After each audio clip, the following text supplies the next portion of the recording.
American Ninja 5 is the last movie in the American Ninja series, and it wasn't even supposed to be. American Ninja 4 was supposed to be the last, but and this was originally titled Little Ninja Man. Then they went to like American Dragons, but um, I guess they decided to change it to American Ninja 5 since since they thought it would be more marketable that way, more profitable.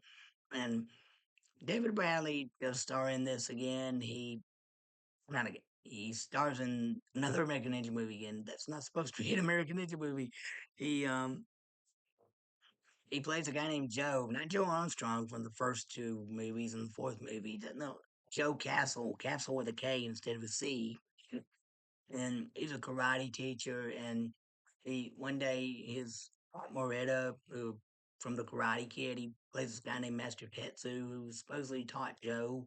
And he said, I have this nephew named Hero play, and Hero was played by Lee Lee Reyes, who is the younger brother of Ronnie Reyes Jr.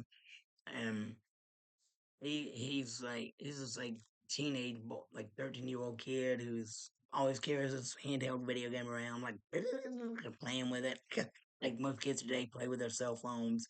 And he wants Joe to teach him karate, but Joe doesn't want to teach him because he doesn't teach kids. And he while they're and one night they ate dinner with this lady that Joe and invited Joe to come eat dinner at her house at this houseboat. And while they're there, this ninjas come and kidnap her. And Joe and Hero follow them. They follow them all the way to the airport where they stow away on this plane that flies to Venezuela. And the girl, she is. I'm just gonna call. I can't remember her name, but I'm just gonna call her Ashley because the actor's name is like Ashley Dupont, Ann Dupont, Ashley Dupont, I think. And I'll call her Ann. And she is her dad is a scientist who's forced to work with these bad guys who are creating this like vi- virus using chemical warfare. Just like in the third one, I think that's what they're using. I can't remember, but it has something to do with poison gas. But anyway, in the bad guy Simon Glock, that's the main bad guy. He has this like ninja mercenary called the Viper who has like two claws that come out of his hands like the Shredder. But he wears this like costume that makes him almost look like General Bison from Street Fighter. Uh, played by James Liu. James Liu's an alright performance. Well, he's not very menacing villain, but he has some cool moves in the martial arts fights.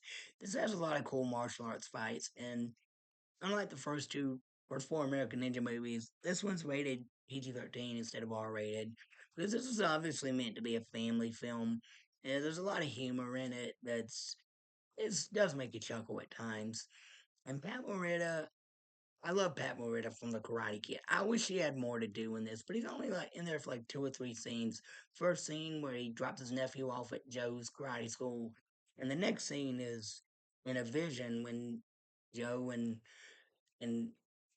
Hero do this like ritual, magic ritual where they summon his great uncle to Master Tetsu to give them a lesson about what to do, before they go save the girl and defeat the bad guys. And then when they go to the bad guys' hideout, there's some pretty good action all throughout the building. And the final showdown on the airplane is all right, but I prefer a more straightforward sword fight between with katanas. But and I like the way Hero this trick he does with the slingshot at the bad guy. That's pretty clever. And of course, there's a funny moment at the end after Joe kisses a girl, and he uh, basically adopts Hero as his little brother. But this is an okay sequel that's not meant to be a sequel to begin with. I give it a thumbs up.